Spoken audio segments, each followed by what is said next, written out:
Hello students, welcome to today's session. So last time we were discussing variable declaration and today we'll continue our discussion. So we have already seen how we can declare variables. Now I want to talk about declaring multiple variables in a single statement. Okay, multiple declarations in a single statement. So let's say I want to create three variables of the same data type. So I can do it in a single statement like this. Let's say I want to create character type of variable. Okay, so char C1 comma, separate the variables by comma, C2 and C3. Okay, so what have I done here? I've created three variables C1, C2 and C3. Their data type is same character. Okay, this particular comma is separating C1 from C2 and this comma is separating C2 from C3. So recall, comma is used as separators, right?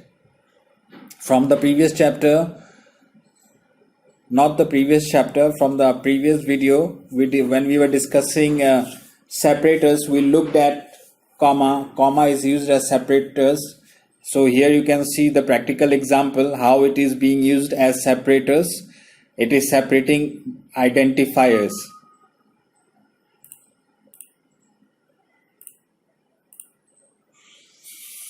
So this is how you can declare multiple variables in a single line.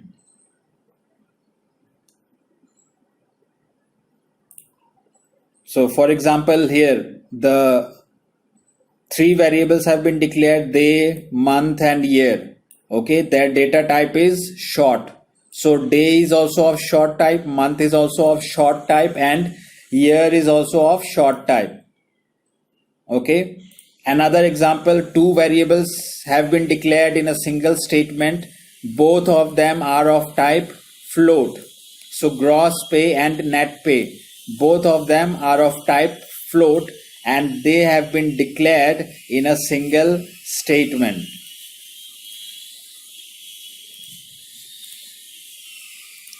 And notice that you have to use comma here, okay? But at the end of the statement, it's a semicolon, because semicolon is used for terminating the statement. This semicolon will terminate the whole statement. So you should be clear regarding where you have to use comma and where you have to use semicolon. So this is about multiple declarations, multiple variable declaration. Next, let us talk about initialization. So variable initialization, what does it mean? See, when you assign a value into a variable for the very first time, that is known as initialization. For example, in this statement, I have declared three variables. That means I have created three containers. They are capable of holding character kind of data. Their label is C1, C2 and C3. But they are not storing any content. They are not storing any kind of data inside them.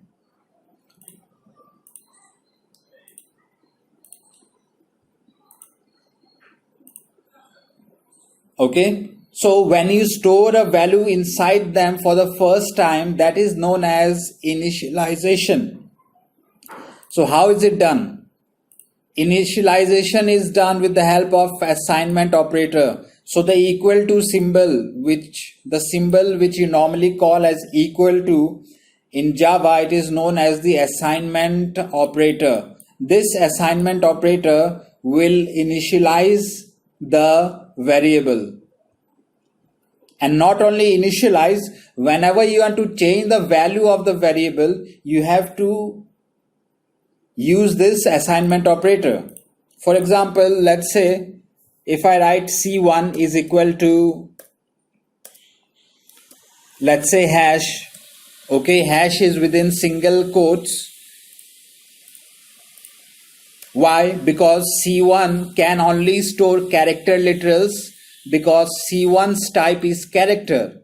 That is why character literals can be assigned to C1.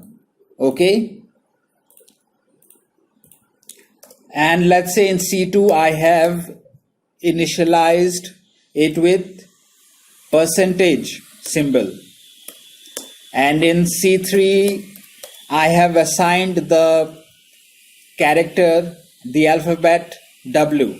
Okay, so this is known as initialization of C1, this is initialization of C2, and this is initialization of C3.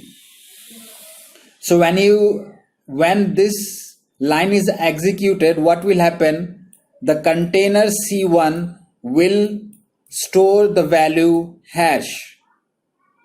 When this line is executed, containers or variable C2 will store the character percentage. Okay, so this is known as initialization.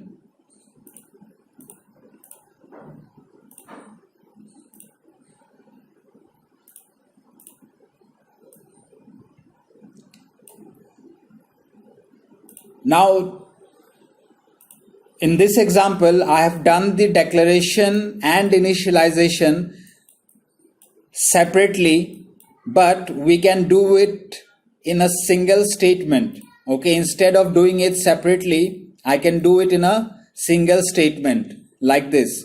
C1 is equal to, let's say, hash. Okay, so in a single statement, I have declared C1 as well as I've initialized it with hash. Similarly, I can have multiple declarations and initializations.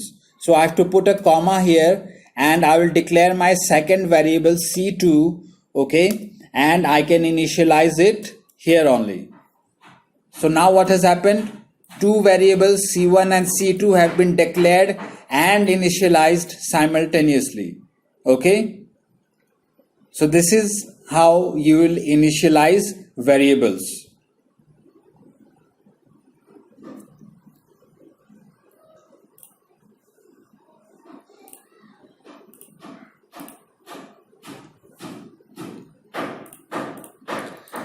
And one more thing is that when you are trying to initialize a variable, it does not have to be a literal. Okay, what do I mean by this? Let's say I've declared an int type of variable num1 is equal to 10. Okay, now if I want to create another variable, then it's not necessary that I have to use an integer literal here. Okay, I can use another variable's value to initialize this num2. So instead I can write here num1. Okay, so what's happening here? See, num1 is storing 10, right? Num1 is storing the value 10, the data 10. Now when I create another variable num2, so inside the computer's memory, num2 will be created, okay, and the value of num1 will be copied into num2. So what is num1 storing? Num1 is storing 10, that means num2 will also get the value of 10.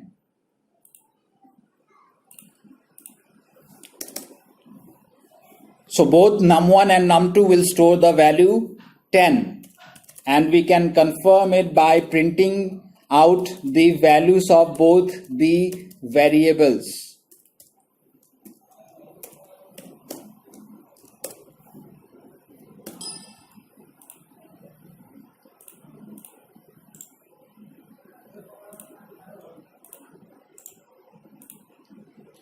So as you can see, num1 is also 10 and num2 is also 10.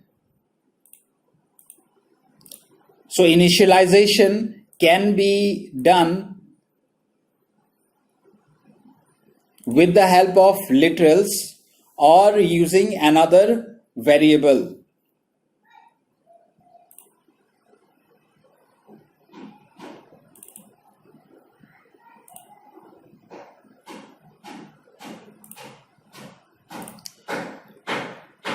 Now let's talk about default data types. Okay. See, when you declare a variable and you don't assign any values into those variables, they will get default values. Okay, the compiler will assign them default values.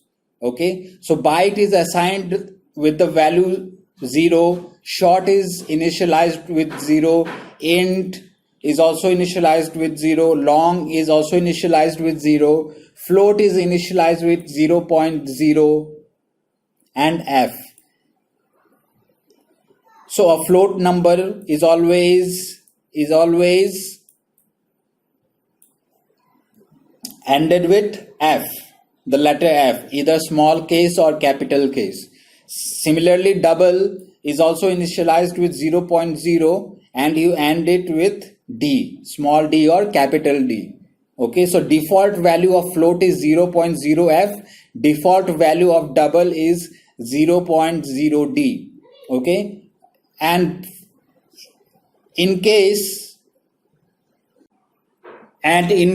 you write a decimal value, let's say 2.5, without writing f or d, by default it will be taken as 2.5d. By default it will become a double value.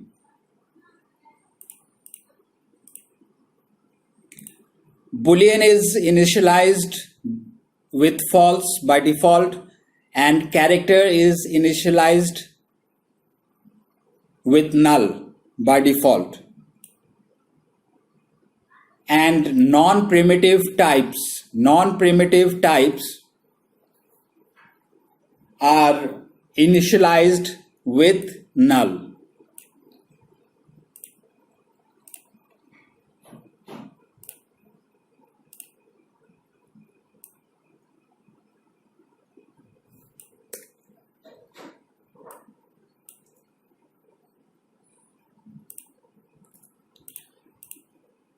So let's check this.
So as you can see, I've declared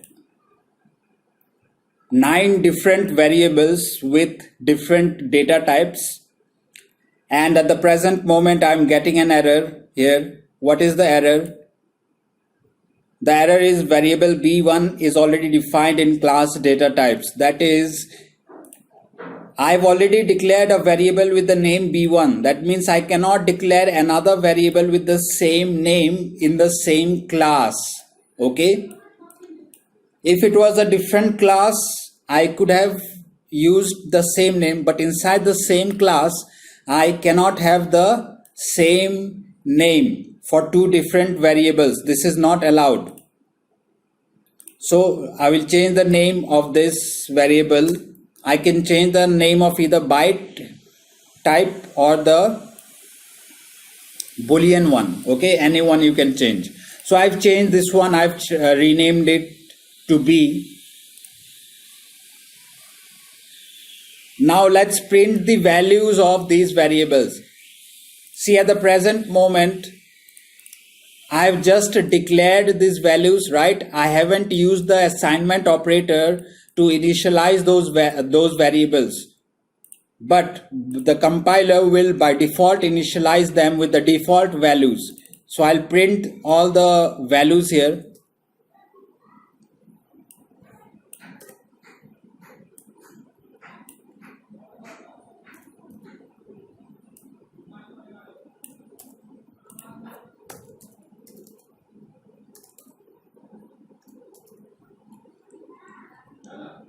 C1, B1, this is S1, I1, L1, this is F1, this is D1,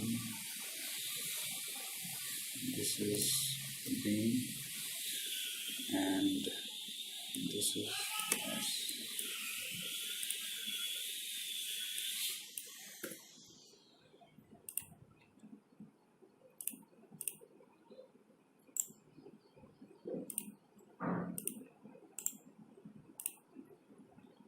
So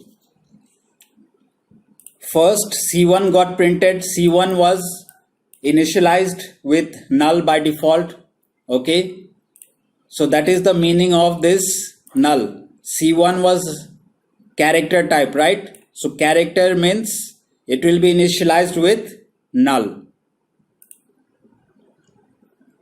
So this is how null looks like. Null means nothing. Okay, so C1 is null, B1 is 0, S1 is short 0, I1 is int 0, L1 is of long type, it is 0, F1 is of float type, it is 0.0 F.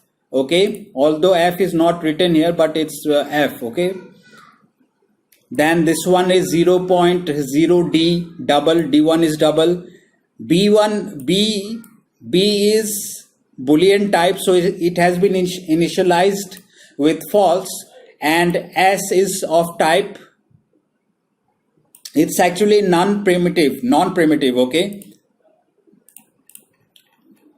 see, here is an interesting point. All these variables here, they are what? They are of primitive type. Okay, whereas this particular type, string type, is non-primitive. It is non-primitive.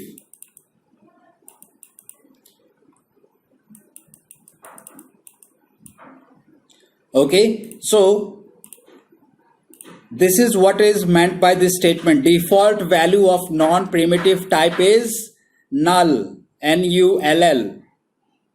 So that's why for S you can see it's null.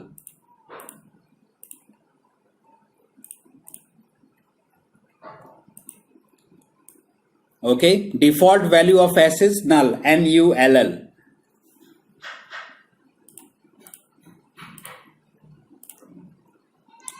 So that's it about default values.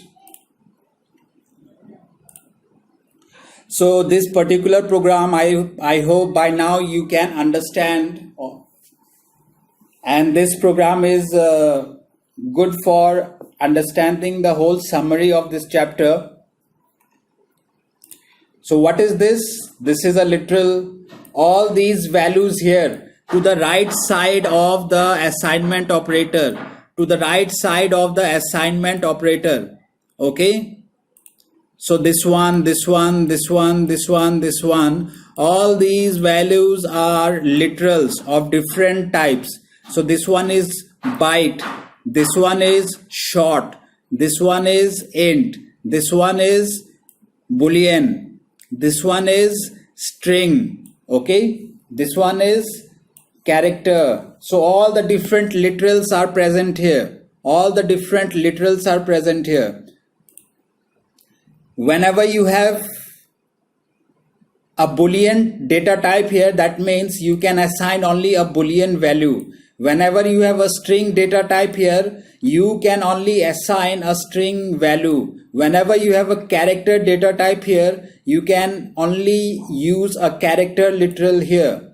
So these points must be understood. So this one is a literal. What is this? This one is variable and this one is data type. Okay. So data type, variable and literal. Isn't it? This whole chapter is only about data type, variables and literals. So all the concepts have been used here in this program. And this program is a very simple program. I hope you can understand what's going on because I've already explained each and everything. Now some of you may get confused here. Okay. So let me explain this part.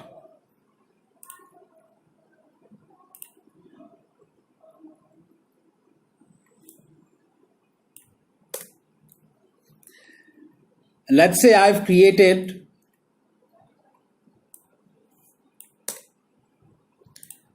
a variable with the name num1 and I've initialized it with 10.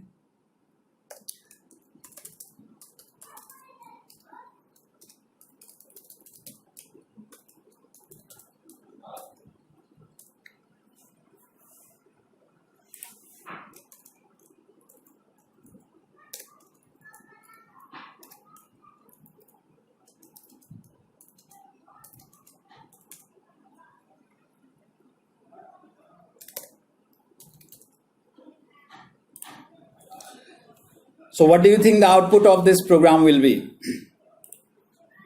Will it be 10 plus 10? Will it be 20? Or what?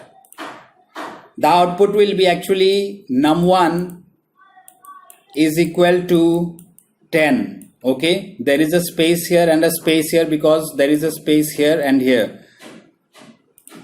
Let's see the output first.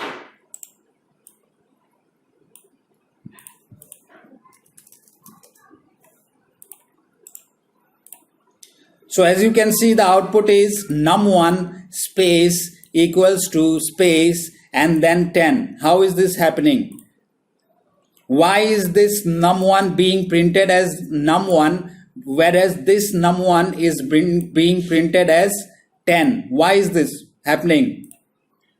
See, this point is very important. Whenever you have something present inside double quotes, okay, that whatever the content is inside, it will get printed as it is. Okay, whatever the content is present inside double quotes, it will get printed as it is. So from the character n up till this character space, okay, this space, it will get printed as it is. Okay, and then finally this num1 is without double quotes. There is no double quotes here. Okay, there is no double quotes. That means the compiler will understand that we are talking about the variable num1. We are talking about the variable num1. So it will go into the computer's memory. It will see it will locate where is num1. When it locates num1, it will find out that there is 10 stored there. So it will bring that 10 here and it will replace this num1 with 10, and then finally it will get printed on the screen as 10. So this is how it works.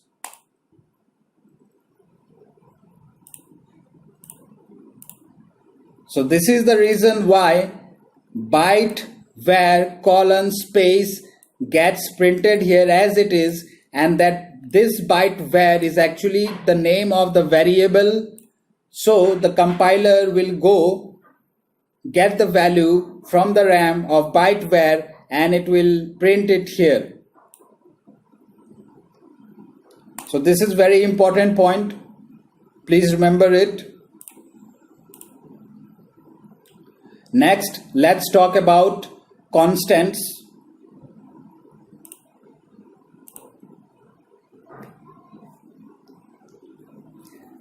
Okay. So at the present moment, the value of num1 is what? 10. So 10 is getting printed here. What if I change the value of num1 here as 20? Okay.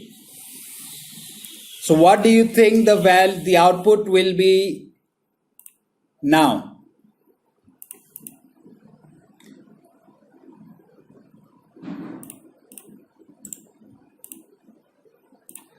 So this line num1 is equal to 10, but this line is printing num1 is equal to 20. Okay. So the value of the variable can change at any time. The value of the variable can change at any time. When the control was here, the value of num1 was 10. Okay, that is why num1 in the RAM, num1 is storing 10 because of this particular statement. So when the control comes to this particular line, the value of num1 will be printed as 10. But when the control comes to this particular line, num1 will be replaced by 20. Num1 will be replaced by 20. Hence, when we try to print the value of num1 here, num1 is printed as 20. So the value of a variable can change at any time during the program execution. But there are certain situations when we do not want that the value of the variable should change. In that case, I can declare the variable as final. Okay, when I declare the variable as final, that means whatever value is initialized, the first time the value is initialized, that value will become the final value. You cannot change the value. And look what happens. Look here, num1 is giving me an error. Cannot assign a value to final variable num1. Earlier it was working when the final keyword was not present here. This line was not causing any error. But as soon as I've put a final keyword here before this declaration, num1 cannot change its value. It will always remain 10. That is why this is giving me an error. This is not possible. Okay, so if I remove this line now,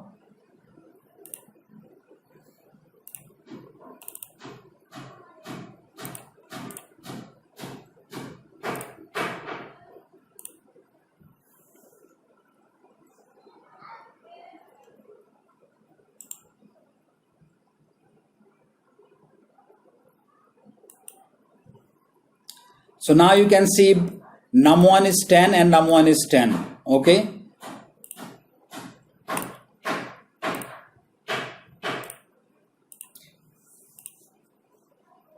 So why do we need final value variables, constants? Okay. Because it improves the readability of the program. It makes it easier for someone to understand the code. Okay. Second advantage is that it prevents you from making any unintentional changes. Okay.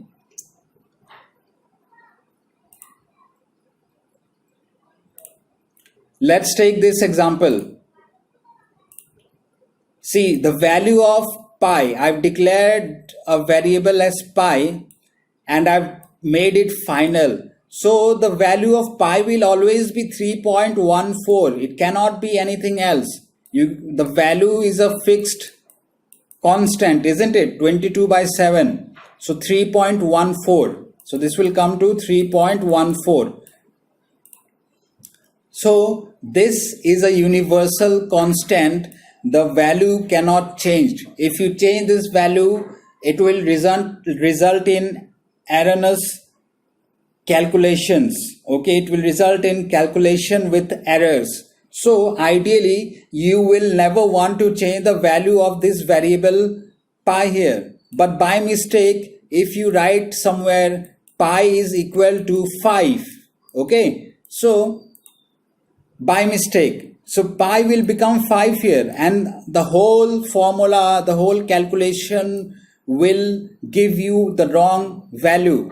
So to avoid these kind of situations, you can declare the variable as constant using the final keyword, so that even by mistake you will not change the value of this particular constant.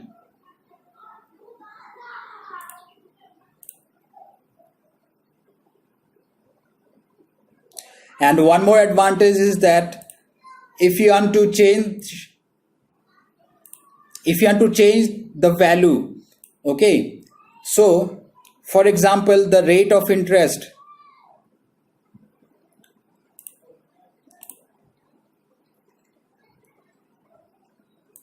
see, you know that the bank gives interest, isn't it? If you keep some money in the bank, it will give you some interest, isn't it? And that interest rate differs every year. Okay, it might differ every year, it might be different. So let's say in 2020 the rate is 0.08, that is 8%. So wherever you use this variable interest rate, this constant interest rate, okay, throughout the program, the value of this interest rate will be 8%. But let's say 2021 came and you want to revise your rate of interest. So you can easily change the value at one place, okay, and wherever interest, let's say you want to change the rate of interest in 2021, you have to change it just at one place, okay, and it will reflect in the entire program. So this is the final advantage of using constants.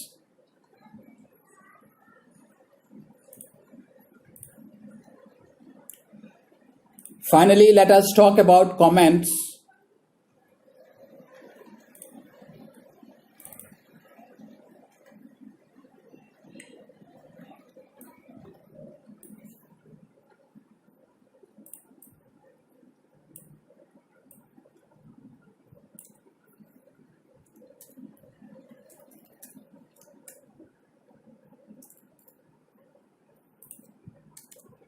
So what do you think the output of this program will be? I've compiled it and there is no syntax error. So what do you think the output will be? Will it be hello? Let's check it. There is no output. See, some of you might think that this is a statement, executable statement. But no, it's not an executable statement. Why? Because I've put a double forward slash. I've put a double forward slash. So what will happen is that the compiler will ignore whatever is coming after this particular symbol, okay? So double forward slash, whatever is coming in this line here, the compiler will ignore it.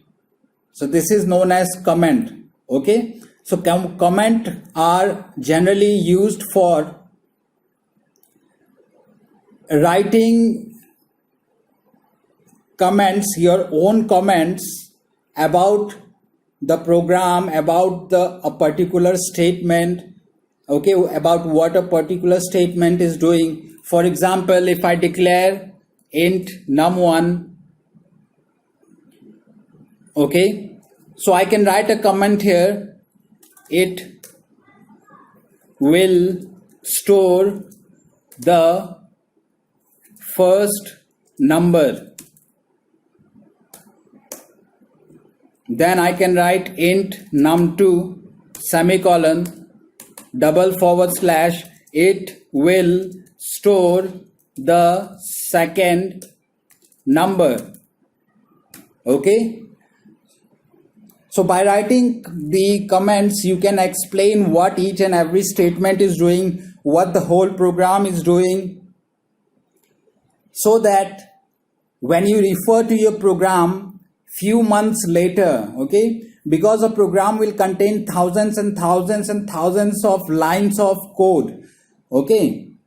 So once you have written the code and you come back to your code after many months, you might not know what you have written. You might not be able to understand your own code. That is why you should comment your code so that you know what's happening in each statement. So that is why comment is used. So far we have seen this single line comment. Double forward slash is used for single line comment. Okay. The effect of this double forward slash is in just a single line. But if I bring my cursor to the next line, if I start writing here, you can see that this line will be executed. Okay. So if I want to write multiple line comments, if I want to write my comments in multiple lines, I can use this forward slash asterisk, okay, forward slash asterisk. This is the starting point of my comment, and asterisk forward slash is the end point of my comment. So I can write my comments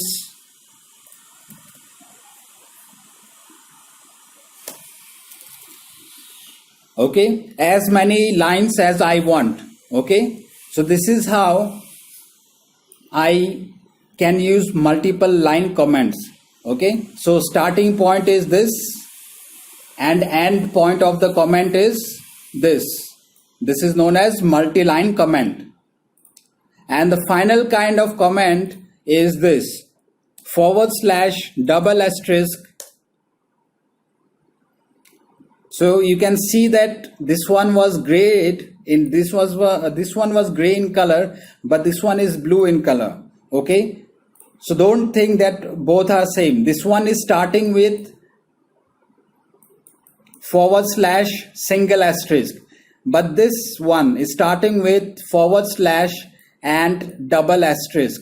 So this is known as documentation comment. Okay. So this particular comment style is used for creating documentation about your Java program. Okay. It's used for creating documentation.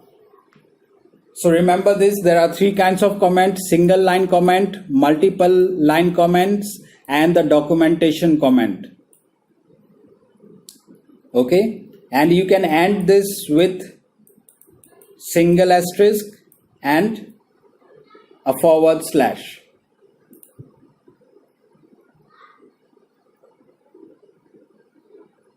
So this is it. We have completed this chapter. So I'll stop here. Thank you.